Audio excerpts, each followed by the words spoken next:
Hey everyone, welcome to the Captain Drone YouTube channel. My name is Steve and I am a drone pilot. Now, what do I have for you today? Well, I have a drone for you today. This is by SJRC. It's called the F5S PRO Plus. Very strange name. Not sure why they call it that, but we're going to find out all about it in this video. As you can see, it comes in a really nice case. Let me show you the drone inside. I will say when I first saw the drone and the remote over here, I was pretty impressed because the drone is nice and small and looks pretty decent.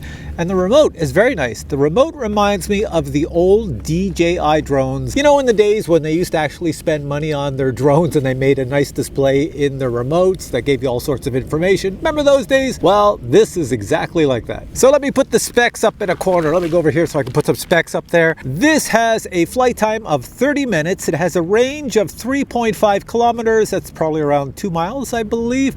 It does take 4K videos. It does take 4K photos. It has a 2-axis gimbal with EIS stabilization, so images should be okay. The only negatives I see with it is that it's still pretty old school in that I have to do a compass calibration. But where they did modernize it is that you no longer have to take your phone and connect to the Wi-Fi of the drone. It's done automatically because your phone now connects by a cable to the remote, just like all the professional drones. Foldable drone, you can put a micro SD card in it to record your high quality videos. Very simple to use. Press once, press second time, and it should power on. As soon as it powers on, plop it down. This is kind of a backwards type drone. You're supposed to power on the drone first, then you power on the remote. Most professional drones, you power on the remote, then the drone. Now for your remote, this here thing that pops out, that is your antenna out here, and it's also your phone holder, just like you would see on DJI minis and stuff like that. Now to power on the remote, just double tap the top button up here once and then twice. There we go. And you probably can't see the display in my GoPro, but maybe you can. It will automatically find the drone. You do nothing else. You basically take this, put this on the ground, and then go have a coffee. Now, if my GoPro picks this up, it says it's connected. It says GPS, so it's all set to go. The drone does have optical flow on it as well, so it will look at the ground and keep itself in position even without GPS for indoor flying. And outdoors, it uses the GPS plus the optical flow to keep itself pretty much level. So next thing I'm going to do is just connect my phone. You pull this antenna thingy out and your cable is just hanging right there. Comes with a series of cables for whatever phone you might own. So I'll squish my phone in there as best I can, plug the cable into the bottom. Now you have to open an app so that you can see what's going on. So the app you want is called SJRC PRO. Tap that. It should know which drone you have. Look at the top right. If it doesn't have the right name of your drone, well then tap on that and select it. So mine's correct, F5S PRO Plus. Tap on controls. And I should see what the drone sees, so we're pretty much ready to go. It's just got to get the GPS. It says it's got 24 satellites now. Now here's the interesting thing. Out of the box it says, hey, make sure you do a compass calibration, but here it's showing me on my remote, and no place here it says, I'm good to go. I've got 25 satellites and I'm ready to fly. So I'm not really sure I'm going to trust that. Not sure. So what I'm going to do is I'm going to do a GPS compass calibration just to be certain. Also, I'm very sorry if it looks dull out today because, well, it's very dull out today because we are in fall weather in Canada. So this drone is going to struggle to get good video and good photos. So if video and photo turns out well on this drone, then, you know, that's pretty decent. All right, to do a compass calibration and all that other good stuff, it's the same as every other drone on the planet that has you do it. You take your joysticks and you move them up into the center like this. That means compass calibration, and it even shows it on my screen. So now it says spin it, and it should be flashing. There we go. And then it says, on the screen it says point the nose up, but in the manual it says point the nose down. I don't know, I'll put the nose down. We'll see how it flies. There we go. It says it's done. It didn't need much of anything. So on my screen it says ready to fly, and then of course you can try to make it as level as you can. You can do a gyro calibration, which is different than a compass calibration. It just lets the drone know it's actually on the ground at 0 inches above the ground, 0 feet. Last time you took the joysticks, you went up to the center. This time you go up and to the outsides like this. There we go. That's a gyro calibration. So I guess I can go fly now. All right, let's see if this flies. So to start it, you have an option on your screen to go take off, or you can just pull these joysticks down and in, I believe. There we go. And if I lift up the left joystick, we'll take off. There we go. See if I got any toilet bowling going on. Nope. Looks pretty stable to me. It's sitting right there. Looks beautiful. All right, the video's been turned on, so this is what it looks like at 4K. How does it look? This is what you get at 4K resolution. Let me just show you the camera settings on here really quick. So let me just stop the video so I can show you. So take a look, this is my phone screen. These are the parameters you can set. And then you have your units, your route, display prompt, all the other information. I don't think there's much else. That PTZ adjust that I can't touch at the moment, that's for when it's on the ground and you want to do adjustments to the gimbal or the calibration. There we are, it's recording me. Let me just take a photo and show you what the photo looks like. So I'll stop the record, switch it to photo. Okay, I'm getting really close and I'm gonna snap a picture now. There we go, you can probably see all the lines on my face. You can see on my screen when you go into the modes, you have photo, video, time lapse, and panorama. So you can see on the controller, there's a dial on this side and a dial on this side. The one on this side is for the gimbal to go down. Watch, you can make it go down nice and smooth, look way down at the ground and bring it all the way back up. There we go, I'll stop it on me. There we are. And the other one over here on this side is zoom. So let me bring this down a bit and I'll walk backwards because I'm going to zoom into me. All right, let's get that up and zoom. I think it only zooms on the phone display. I'm just going to bring it up here. I don't think it zooms on the actual recording. I don't believe so. I think it's one of those type of drones that only does it on your phone display. All right, let's try some of the features on here. Over on the right, I've got a little joystick, tap that. My fingers are frozen, sorry. You got GPS follow and image follow. I'll do image follow first. It says when the light is insufficient, which is right now, that's not very good. 3 to 10 meters away, select myself. So basically I'm saying whatever's in that green square, follow it. So if it should work, let's hope. If I walk this way, nice and slow, the drone should turn. It does, but I believe it wants me to be farther away because that took a while to turn. It requires that the subject, being me, move very slow. So I'm gonna take this up higher, put it back. I'm gonna do the GPS follow because GPS follow always likes to be up high. Okay, we're gonna try GPS follow now. I've got the camera up high, GPS follow, slide. It's gotta follow my cell phone. So I'm just holding my cell phone. So follow the cell phone. Now I'm gonna turn around and I'm gonna walk and it should follow me. Come on, it's doing it. I might have to raise the camera a bit. Let's see, there we go. It's a little bit off to the side. I'm gonna go the way it's, see, I can walk right out of the screen if I go that way. Let's try it this way. Sometimes it will reorient itself and get itself correct. But anyways, it works.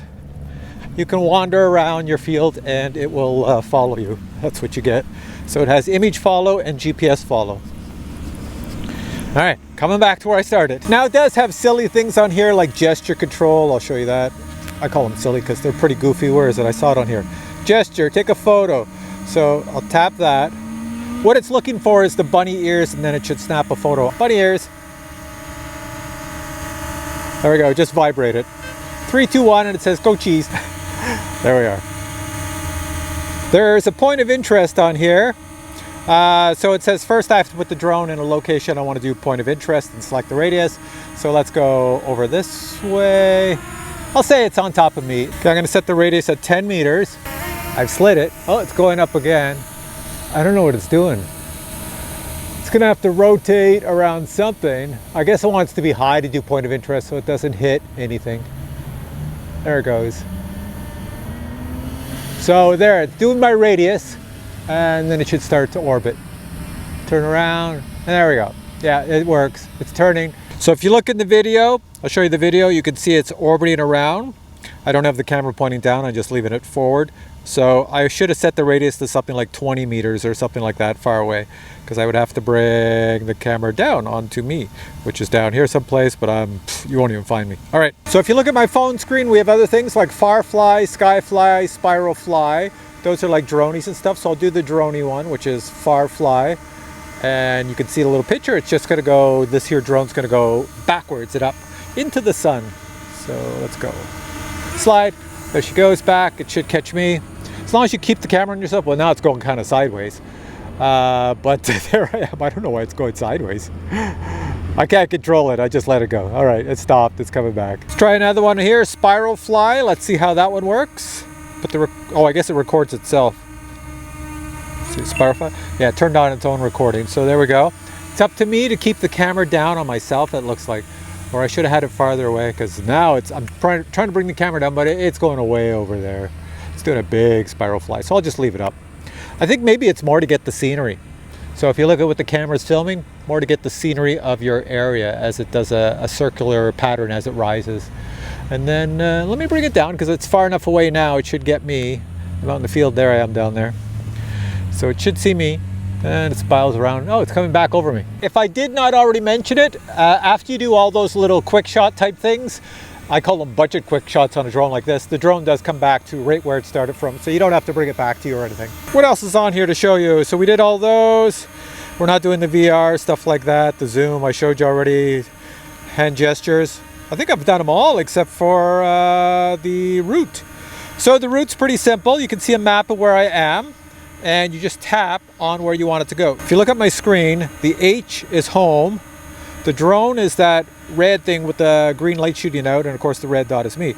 So if I zoom right out, the pink over here is the parking lot. So I'm gonna go pick a spot on the parking lot, waypoint 1. Then I'm gonna pick a spot over on the grass. There we go. And then I want it to come back someplace near me where I'm standing. Waypoint 3, there we go. It's all good. All right, those are the 3 waypoints I wanted to do. It doesn't say what the height's going to be, so I'm going to take it up so it doesn't crash in the trees. Higher than the trees, and then I'm just going to hit go. Slide, and let's see what it does. Slide. Okay. Begin flying. So over on the bottom left, you can see the video of where it's flying to waypoint 1, as you can see in the middle of my phone screen that it's going to number 1. So if I wanted to look at what it actually sees at waypoint number 1, I just tap at the bottom left of my screen and I see what it sees. And then on the bottom left of my screen now are the waypoints as it's going. So it went to the parking lot. Now it's coming back. I can play with the camera and move the camera down if I want as it's doing this. See, I can move the camera down or up. Okay, what I'm going to do now is I'm just going to take it for a quick flight over to see Tractor Man away down there. So if you're looking at my video right now, you can't see Tractor Man, but if I turn the drone this way a little bit to the left, you will see him right over here. I guess I should bring up the drone too so it doesn't hit those trees. There he is, Tractor Man. He's over on the other field, way over there. There we go. We'll sneak up on him. I see him coming. I'm going to go down this way. There he is. I got you, Tractor Man. Whoa. I should put this in follow mode. Let's try my zoom controls on here. I can only see it on my display, but there we are. Zooming into Tractor Man. All right. So now what I want to do is I'm just going to do a quick return to home, which is this button over here. And we'll see if it lands close to the pad it took off from. So let's walk over to where it's going to land, over here. So I'm back here waiting for Mr. Drone, which will be coming someplace over here, landing on that landing pad down there. I can see on my display screen that he is getting closer and closer and closer. Oh, there we go. You can just see my shadow in there.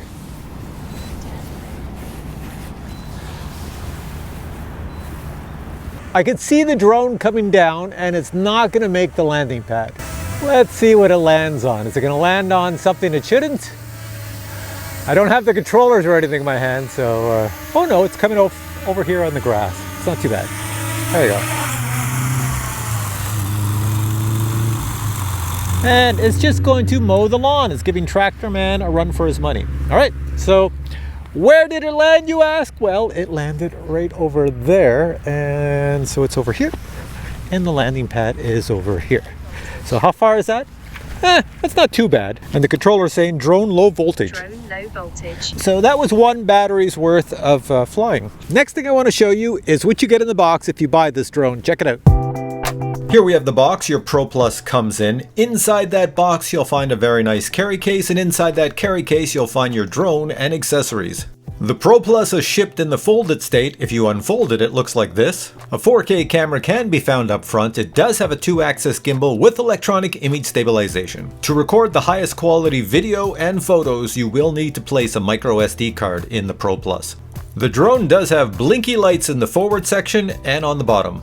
The drone also has brushless motors and foldable props, and speaking of the props, you do get spare sets, as well as a micro Phillips screwdriver to install them. An optical flow sensor can be seen on the bottom of the drone. Each battery has a USB-C port for charging purposes, as well as a power on-off button. Removing the battery, we can see that it's a 2-cell lithium-ion battery running at 2000 milliamp hours. Total weight of the drone with battery is 304 grams. A very nice remote is included, and you'll notice the joysticks are stored in the forward section. The display is bright and contains all the basic telemetry information you'll need. The most used buttons are placed on either side of the screen. The buttons you'll use less often are placed at the upper section of the remote, and dials for your zoom and gimbal control are placed at the top of the remote. The cable to plug into your cell phone can be found under the antenna, and various types of cell phone cables are included. You'll note that you cannot place batteries in this remote, and that is because it is a rechargeable remote, so you plug a USB-C cable in here and charge it up. 2 USB-C charging cables are included, as well as the owner's manual. All right, you're back to me. A few things to mention. One is that I have not watched the video that I recorded on this drone. So this whole review, I filmed everything with this micro SD card that's in the drone. I have not looked at the footage on the micro SD card. Hopefully it recorded. You have seen it, so you post a comment below and you tell me if the video looked good. Well, I did take a look at the footage when I got home, and I thought the video footage looked pretty good. As a matter of fact, I thought it looked so good that I was going to try this drone out at night, which I've done here. So flying it at night, filming at night in pitch blackness with just the street lights, this is what you get. In my opinion, it doesn't look that great. This is not a drone to be filming with at night. Flying wise, this drone flies like a dream. I had no problems flying it. It does have 3 speeds. I did not show them to you. I flew in the middle speed, which is normal, but it does, did I just put the finger up there? But it does have a speed for slow flight, really slow, and it does have a super fast speed like sport mode as well, which will drain your battery. And this remote, this is a beauty of a remote. It's like the whole reason to get this drone is for the remote itself. It's a very nice remote with a very nice display. The joysticks feel great. The buttons are all well laid out. The dials work perfect. So yeah, nice on that factor. So there's not much else I can tell you about this drone. It's an entry-level budget drone for first-time drone flyers. I would think it's an upgrade of all the drones that came before it in the SJRC series. So the next thing to let you know is that I did put a link below this video that will take you to where you can find this drone, and it will show you the price for your country. Now, a lot of people ask me why I review these drones if I didn't already mention it in this video or other videos. It's because viewers like you live all over the world, and in certain places of the world, drones are very expensive. If you want to buy a DJI drone, it's going to cost you the price of a house or a car. But if you want to buy an inexpensive drone like this, these are pretty inexpensive compared to DJI. However, in places like United States, sometimes these are comparable in price to a DJI drone. So sometimes you're a little bit confused on why would I buy this over a DJI drone? But in other parts of the world, these are a bargain. So links are below, and if you have questions on this drone, just post them below. I know this review was quick, but I hope you enjoyed it, and I will catch you in a future review with many more product reviews. If you enjoyed this one, please give it a thumbs up. Catch you in another review soon. Bye.